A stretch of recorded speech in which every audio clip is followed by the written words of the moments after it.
സാധാ ഒരു വീടിൻ്റെ കോണിക്കൂടാണിത്. അപ്പോൾ 2 ഇഞ്ചിൻ്റെ GA വെച്ചിട്ടാണ് ഈ ആസ്പെക്ട് ഷീറ്റ് ഇട്ടിട്ടുള്ളത്. ആകെ 3 പൈപ്പാണ് കൊടുത്തത്. മേൽഭാഗത്തൊന്ന്, സെൻറ്ററിലൊന്ന്, താഴെ ഒന്ന്. 3 മീറ്ററും അതേപോലെ 2 മീറ്ററിൻ്റെ ഷീറ്റ് ജോയിൻ്റാക്കി ഇട്ടൊക്കെയാണ്.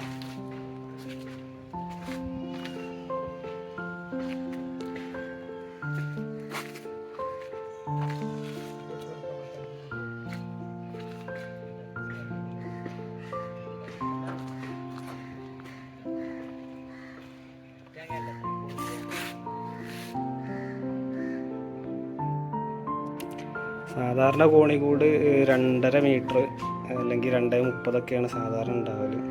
അപ്പോൾ ഇത് കോണി ഈ ഒരു മോഡലായതുകൊണ്ടാണ് ഇത്ര വീതി വരുന്നത്. 3.5 മീറ്ററിൻ്റെ മേലെ വീതി ഉണ്ട്. അതുകൊണ്ടാണ് നമുക്ക് 2 ഇഞ്ചിൻ്റെ GA പൈപ്പ് വെച്ചിട്ടുള്ളത്. അല്ലെങ്കിൽ സാധാരണ 1.5 ഇഞ്ച് തന്നെ ധാരാളം മതിയാവും. ഇതിന് ജായ് ബോൾട്ട് ഇടാനുണ്ട്.